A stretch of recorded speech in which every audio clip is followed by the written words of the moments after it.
I mean, it's always difficult to precisely estimate the movements in the risk premium, but to the extent that we can do that, this is starting to get quite large, not as significant as in major crises of systemic natures like the Lehman collapse and the financial crisis that followed, but it has moved quite a long way, and there's clearly huge uncertainty and of course, a dreadful humanitarian crisis. But the impact in terms of the uncertainty for markets relates very much to this surge in energy prices and the consequences of that at a time when there was already quite a lot of inflation pressure and had already shifted the guidance of central banks quite radically over the last few months towards higher rates. And I think that, and therefore the implication it has on financial conditions, on growth, is really what's being reflected in the markets from here.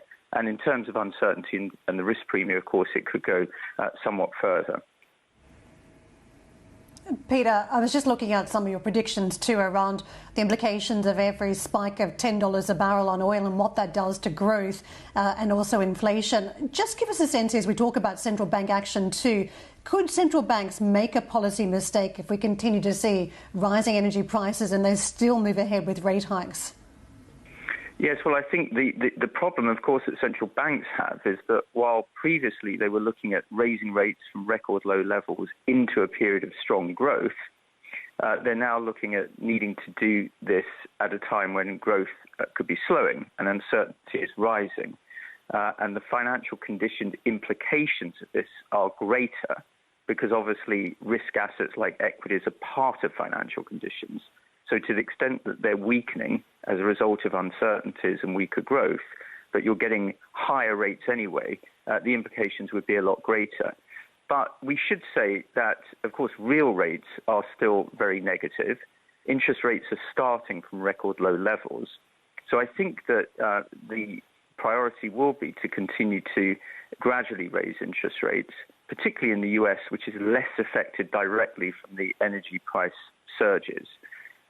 But it's also worth noting, of course, that private sector balance sheets are quite strong, households, banks, of course, and corporates, and that does, to some extent, soften the negative shock from higher interest rates and greater uncertainty onto the real economy.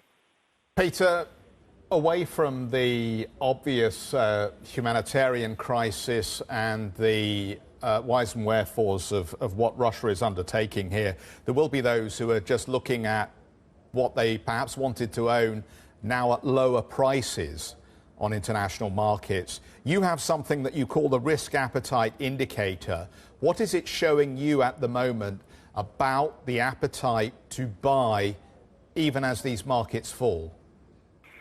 That's right, Jeff. I mean, as you say, it's a terrible human disaster, but to the extent that it's triggering high uncertainty and a move towards defensive parts of the market and moving out of more cyclical and growth-sensitive parts of the market, it's starting to get to a point on these indicators from which you've usually had quite a strong rebound.